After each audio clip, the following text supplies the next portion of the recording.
رقیہ کے حوالے سے سوال کرتے ہیں کہ اس کے بارے میں بتائیے کہ جائز ہے ناجائز ہے۔ نبی کریم صلی اللہ علیہ وسلم کا فرمان ہے صحیح حدیث میں، آپ مانتے ہیں اعرضوا علی رقاکم، کہ جن چیزوں سے تم دم کرتے ہو مجھے دکھاؤ ذرا کیا ہے۔ فلا باس بالرقا او بالرقیہ ما لم یکن فیہ شرک، کہ جب تک جس چیز سے دم کیا جاتا ہے اس میں شرک نہ ہو تو اس سے دم کرنا جائز ہے۔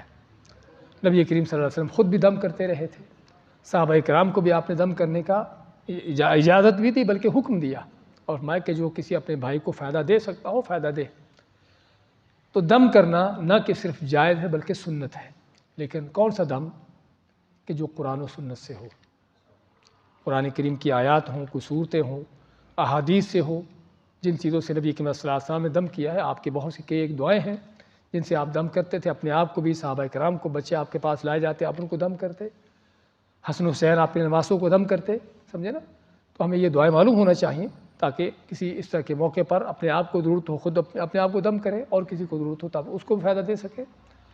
تو قرآن کریم سے، احادیث سے، یا کوئی بھی جائز دعا چاہے اپنے الفاظ سے ہو، آپ کو عربی نہیں آتی، کوئی دعا نہیں آتی، اپنے الفاظ سے بھی آپ کوئی بھی اپنی زبان میں ہی دعا کر سکتے ہیں دم کرنے کے لیے، سمجھے نا؟ دم کرنے کے لیے۔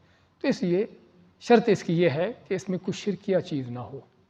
شرکیہ چیز ہونے کا معنی کہ اللہ سے ہٹ کر کسی اور سے نہ کوئی دعا ہو، نہ کسی کا وسیلہ ہو، نہ کسی سے استغاثہ ہو، کوئی ایسی چیزیں نہ ہوں۔ ہاں، اللہ ہی پر توکل کیا جائے، اللہ ہی سے شفا مانگی جائے، سمجھے نا؟ تو اس طریقے سے دم کرنا جائز بلکہ سنت ہے۔ بارک اللہ فیک۔